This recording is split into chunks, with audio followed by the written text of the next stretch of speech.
Halo Bapak Ibu, saudara-saudari sekalian, lovers and hater. Salam cerdas Indonesiaku. Jumpa lagi kita pada kesempatan kali ini. Bagi Anda semua yang belum subscribe channel saya, silakan subscribe channel saya, tekan loncengnya agar Anda dapat notifikasi setiap kali saya mengupload video-video saya. Oke, pada kesempatan kali ini saya akan membahas sesuatu yang banyak diminta oleh Anda. Sebenarnya sudah dari beberapa saat permintaan ini muncul di komen-komen video-video saya. Cuma karena banyaknya daftar aplikasi yang ada di daftar tunggu saya dan tidak mungkin ketika orang meminta untuk mereview sesuatu dan langsung saya review, maka akhirnya yang diminta ini keburu meledak beberapa hari yang lalu. Tepatnya 3 hari yang lalu lah kira-kira. Nah, ya sudahlah. Akhirnya saya majukan ini. Saya review pada hari ini. Apa itu yang keburu meledak? Yaitu yang diminta oleh Anda semua, kebanyakan dari Anda maksud saya, adalah Grab Toko. Iya, namanya Grab Toko. Pertanyaannya, apakah Grab Toko ini milik dari Grab? Tentu bukan. Nah, ini yang menarik yang akan saya bahas juga. Nah, Grab Toko ini sekarang menjadi kasus karena nanti kita akan lihat kejadiannya adalah Grab Toko ini adalah sebuah e-commerce pada prinsipnya yang baru sekitar 3 atau 4 bulan. Nah, Grab Toko ini begitu muncul dia mau menggebrak pasar ceritanya gitu ya. Dia mau ya bersaing dengan raksasa-raksasa e-commerce seperti Tokopedia, Bukalapak, Blibli, Shopee, Lazada dan lain-lain. Nah, supaya Grab Toko ini bisa menggebrak pasar dan langsung bersaing dengan pemain-pemain besar, maka dia harus punya strategi. Strateginya ntar kita akan lihat juga secara detail. Salah satunya adalah menawarkan barang-barang yang jauh lebih murah ketimbang di toko-toko online atau e-commerce raksasa Indonesia seperti Tokopedia dan kawan-kawan lainnya. Akhirnya terjadilah kasus dan banyak kasusnya. Di sini antara lain Grab Toko menawarkan sejumlah barang, terutama yang ditawarkan oleh Grab Toko adalah alat-alat elektronik atau gadget, atau dalam bahasa Indonesia disebutnya gawai. Oke.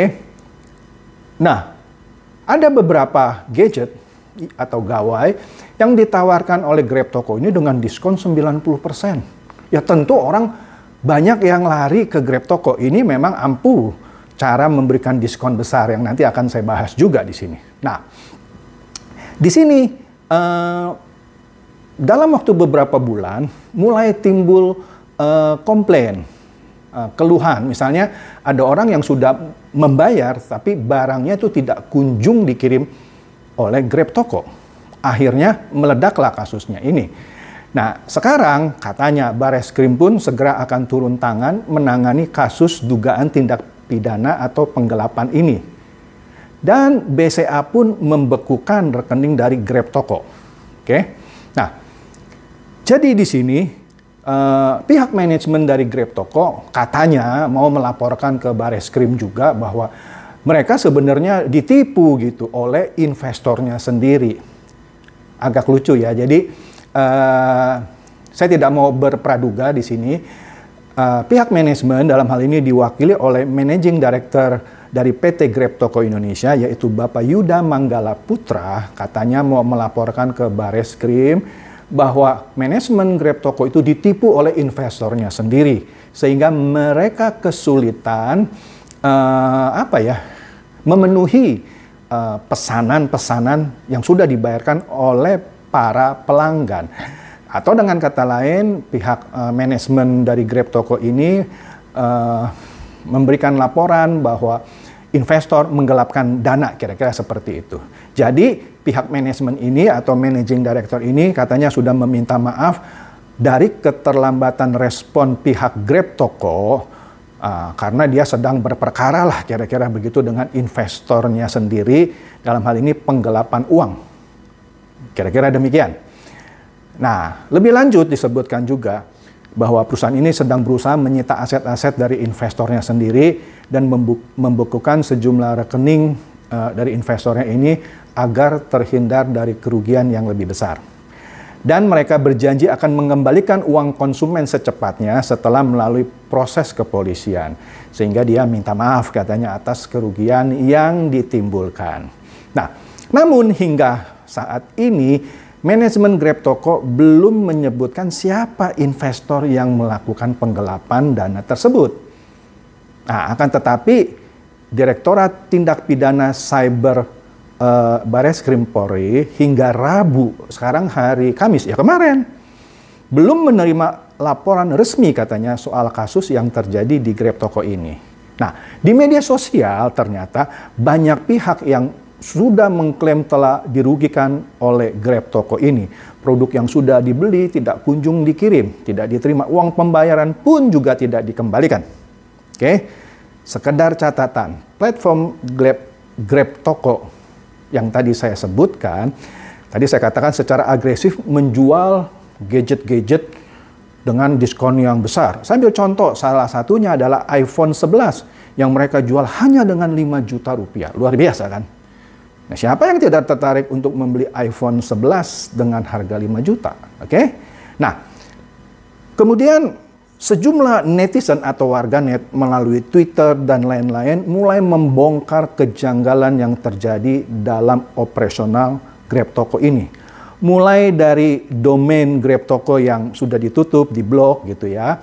Kemudian juga CMS atau Customer Management Systemnya mereka yang cuman memakai platform WordPress atau platform gratisan. Kantor pusatnya pun berada di satu tempat yang sekarang ini banyak disebut sebagai co-working space. Mirip seperti VTube, tapi kalau VTube lebih rendah kelasnya, cuman sewa alamat virtual office. Kalau Grab Toko, dia sudah menyewa co-working space. Satu sebut saja satu gedung gitu ya, dalam satu lantai disewakan sekotak-sekotak gitu ya, yang bisa dipakai oleh beberapa perusahaan. Ya, ini wajar untuk perusahaan-perusahaan startup. Tapi jelas lebih baik dari VTube yang hanya sewa alamat di gedung Kinanti yang pernah saya sambangi. Oke? Kemudian juga cara pembayarannya yang juga janggal, yang dirasakan oleh para customer-nya. Nah, kemudian yang menarik lagi di sini, Bank Sentral Asia atau BCA juga telah membekukan rekening Grab Toko terkait dugaan penggelapan uang konsumennya.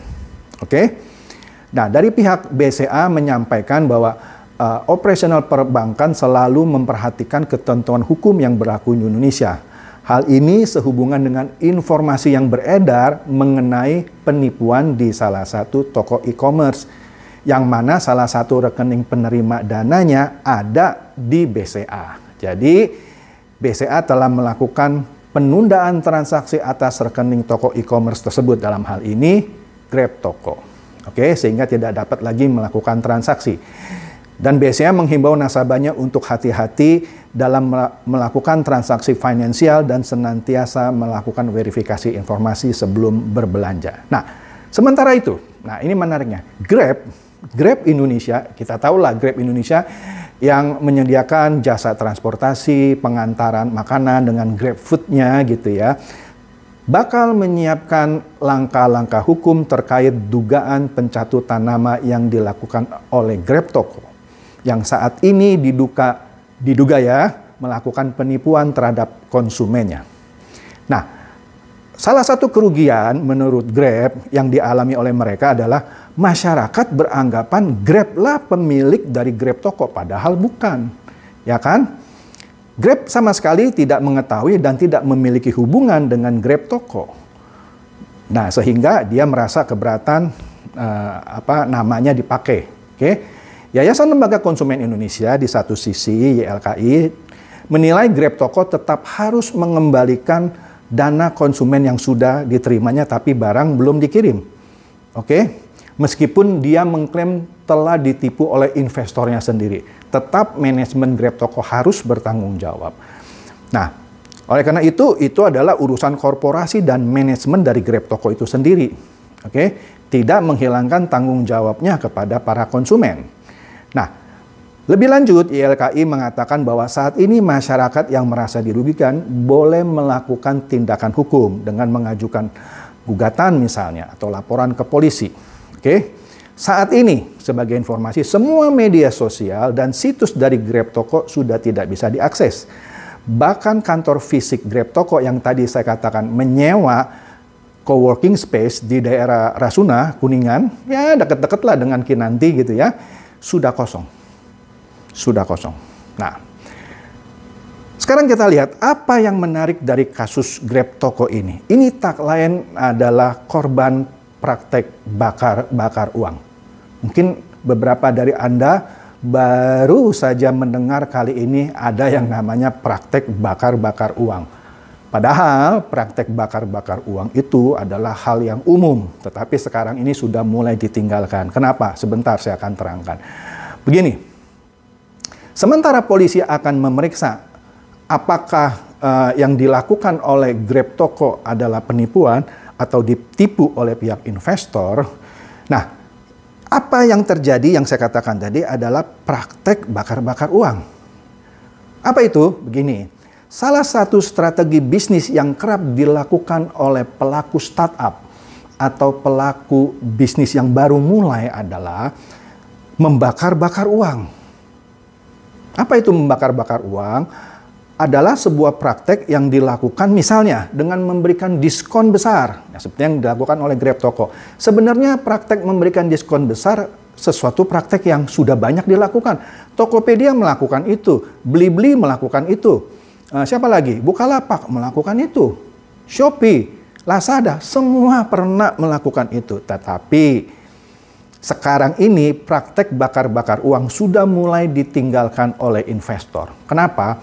Karena begini, praktek bakar uang memberikan diskon besar sehingga banyak orang yang datang untuk membeli di toko kita atau toko online kita. Ternyata memang ampuh untuk meningkatkan valuasi. Di dunia bisnis online ada yang namanya valuasi. Valuasi itu kira-kira untuk sederhananya begini. Nilai perusahaan itu dihitung dari berapa banyak orang yang berbelanja. Semakin banyak orang yang berbelanja di sebuah toko online atau e-commerce, maka nilai perusahaannya naik, seakan-akan begitu, terlepas dia untung atau rugi. Sekali lagi, valuasi adalah sebuah penilaian atas perusahaan dari banyaknya transaksi yang terjadi, sehingga harganya naik. Disinilah biasanya perusahaan-perusahaan startup dengan valuasi yang naik, dia menawarkan kepada investor besar supaya dibeli atau dimasukkan dana supaya dia bisa berkembang. Tetapi ternyata belakangan ini investor-investor besar sudah kapok dengan cara bakar uang. Oke? Kenapa? Cara klasik ini sudah ditinggalkan oleh investor-investor besar. Anda mau tahu siapa yang dibalik Tokopedia, dibalik Bukalapak, Blibli, Shopee, Lazada, dan lain-lain? Oh, itu raksasa. Ada Alibaba dan Tencent dari China. Ada SoftBank dari Jepang. Dari Indonesia, minimum ada 2 grup besar, yaitu Astra dan Grup Jarum. Dan masih banyak lain. Oke? Mereka pun sekarang sudah mulai menghentikan praktek bakar uang. Karena dinilai sudah tidak efektif lagi. Memang bisa menaikkan valuasi. Cuma kalau caranya salah itu akan membuat perusahaan itu bangkrut. Siapa perusahaan startup yang akhirnya bangkrut dengan praktek bakar uang? Uber di Indonesia akhirnya harus hengkang. Dia bakar uang. Akhirnya dia tidak tahan melawan Gojek dan Grab. Karena investornya nafasnya kalah panjang. Uangnya untuk dibakar memberikan diskon terbatas. Hengkang dia. Meskipun valuasinya sempat naik, Uber di Indonesia, tapi tidak kunjung profit. Oke? Kalau mau tahu sekarang, Gojek dan Grab pun sebenarnya masih dalam keadaan rugi. Cuman sudah mulai recovery. Oke? Nah, jadi dengan kata lain, Grab Toko ini yang punya impian atau sebut saja sebuah perusahaan startup yang masih bayi, yang baru merangkak tapi punya nafsu besar mau bersaing melawan raksasa-raksasa e-commerce seperti Tokopedia dan lain-lain, harus menerima nasibnya. Kenapa? Menurut dugaan saya, menurut hitungan saya, investor dari Grab Toko ini tidak sekuat investor di belakang Tokopedia dan kawan-kawan. Yang tadi saya sebutkan ada Alibaba, ada Tencent, ada SoftBank, ada Astra, ada Jarum. Dan masih banyak lagi lah kalau mau disebutkan. Tidak kuat dia. Dia mau bakar uang seberapa banyak sih? Oke lah dia bisa kasih diskon 90% sehingga orang banyak yang berbelanja di dia. Sampai kapan? Mau berapa triliun yang mau dibakar oleh investor Grab Toko? Tidak bisa untuk bisa mengalahkan raksasa ini. Kemudian siapa lagi yang pernah terhempas dari praktek bakar-bakar uang ini? Mataharimall.com milik Lipo, Hengkang. Siapa lagi yang menjadi korban bakar-bakar uang? OVO. Sebagai informasi, OVO ini sebagian besar sahamnya sudah dijual oleh Lipo ke pihak lain. Karena mereka kepanasan juga bakar-bakar uang, memberikan diskon terus-menerus. Oke? Jadi, di sini kita sudah lihat dampak dari bakar-bakar uang yang memang bisa meningkatkan valuasi perusahaan, tetapi kalau tidak kuat, dia bisa kolaps jatuh. Nah, sekarang yang menarik, perusahaan yang memberikan jasa transportasi dan pengantaran barang seperti Gojek dan Grab sudah mulai main mata. Karena Uber sudah pergi kan. Nah, dua ini dulu ada 3, sekarang tinggal 2 bersaing. Sekarang mereka main mata. Kira-kira begini, udahlah kita jangan bakar-bakar uang, kita kolaborasi. Oke? Apa yang dimaksud dengan kolaborasi? Kalau Anda belum dengar, berarti Anda sudah ketinggalan berita. Mereka sedang berbicara, bahkan sudah hampir jadi merger antara Gojek dan Grab. Kalau merger ini terjadi, maka mereka tidak perlu lagi bakar-bakar uang di bisnis ini. Karena tinggal satu raksasa tunggal yang memonopoli. Oke? Jadi di satu sisi bakar-bakar uang menguntungkan buat customer karena dapat diskon besar, tapi di satu sisi bisa memakan nyawa dari perusahaan. Oke? Dengan tidak bakar-bakar uang, ya tentu saja customer dirugikan karena tidak ada lagi diskon. Bisa menjadi praktek monopoli seperti dengan mergernya Gojek dan Grab. Nah, bagaimana kalau sekarang kita tarik fenomena Grab Toko ini ke VTube? Nah, ini saya paling suka kalau ngomong VTube. Terserahlah kalau Anda bilang, lah kok Bapak ngomongnya VTube terus. Lah, suka-suka saya loh, ini channel saya kok. Kenapa Anda yang harus sewot? Ya dong, saya mau ngomong apa juga hak saya, ini channel saya. Oke, nah, bagaimana VTube dengan fase 2-nya di tahun 2021 ini yang katanya mau meluncurkan e-commerce-nya? Anda yang baru saja tadi saya terangkan mengenai praktek bakar-bakar uang yang salah satunya baru-baru ini memakan korban Grab Toko yang mana sebelumnya juga sudah Mataharimall.com, OVO juga kepanasan, Uber juga sudah hengkang. Nah sekarang yang namanya VTube yang kantornya pun cuma virtual office, sewa alamat, mau meluncurkan e-commerce, jaelah. Kantornya aja kelasnya masing kalah sama Grab Toko yang punya coworking space, punya ruangan kerja. Walaupun sekarang sudah kosong. Oke? Loh, bagaimana perusahaan seperti ini mau meluncurkan e-commerce? Ngimpi kali gitu ya. Waduh. Nah, kenapa saya bilang ini hanya sekedar bualan dari VTube supaya bisa memancing pemain-pemainnya lebih banyak lagi. Ada 3 alasan menurut saya. 1, kantornya saja tadi saya katakan cuman virtual office dan sekarang juga entah kemana. Manajemen Kinanti Building juga nggak tahu kalau ada surat masuk mau dikasih kemana. Bahkan dibuang saja gitu, kagak diterima kalau ada uang masuk. Tadi saya sudah katakan, secara kelas virtual office-nya VTube itu kelasnya di bawah Grab Toko yang punya coworking space, yang punya ruangan fisik, menyewa walaupun tidak besar. Oke? Kedua, mau bakar uang berapa triliun sih yang namanya VTube? Mau masuk ke dunia e-commerce melawan Tokopedia dan kawan-kawan yang investornya raksasa semua dari China, dari Jepang, dan dari Indonesia. Reputasinya jelas dan terpercaya. VTube mana? Izinnya pun ilegal. Kan sudah saya terangkan berkali-kali. Masa mau bersaing sama Tokopedia dan kawan-kawan dengan meluncurkan e-commerce? Mimpi boleh, tapi jangan mimpi di siang hari bolong. Nah, kemudian dikatakan VTube mau membuka e-commerce dengan menggunakan VP untuk alat pembayaran. Aduh coy. Siapa sih yang mau menerima VP? Penjual barang. Kemudian VP-nya itu mau ditukarkan rupiah kemana? Ke exchange counter kan? Anda sudah tahu kan, kalau dia tukarkan VP ke exchange counter, kena potongan 25-50%. Mana mau orang terima VP yang saya katakan uang monopoli, tapi ketika mau ditukarkan uang, dikenakan potongan 25-50%. Siapa yang mau? Jangan mimpi kebesaran lah, membuat e-commerce dengan mata uang VP. Ya, mata uang monopoli dipakai. Bagaimana dong? Kemudian, keempat, setiap e-commerce di Indonesia harus tunduk kepada Undang-Undang Perlindungan Konsumen. Ini juga sudah diatur di Peraturan Menteri Perdagangan Nomor 50 Tahun 2020, yaitu ketentuan perizinan usaha, periklanan, pembinaan, dan pengawasan pelaku usaha dalam perdagangan melalui sistem elektronik. Yaitu bahwa pihak terkait harus menyiapkan fasilitas pengaduan konsumen. Nah sekarang jangankan fasilitas pengaduan konsumen, kantornya aja yang nggak jelas, gimana dong? Oke? Nah jadi pertanyaannya adalah bagaimana kalau kita melihat kasus di Grab Toko ini, bagaimana mungkin VTube yang jelas-jelas sudah dinyatakan ilegal oleh OJK? Kan sudah saya jelaskan berkali-kali. Ya kan, pada 13 Juli 2020 yang lalu, kurang lebih 6 bulan yang sudah dinyatakan ilegal oleh SWI, Satgas Waspada Investasi dari OJK. Tapi dia terus-menerus membandel, tidak mau memberhentikan usahanya untuk bisa mendapatkan perizinan yang resmi dari Kementerian Perdagangan. Jadi sekali lagi, mimpi bolehlah, tapi jangan mimpi di siang hari bolong.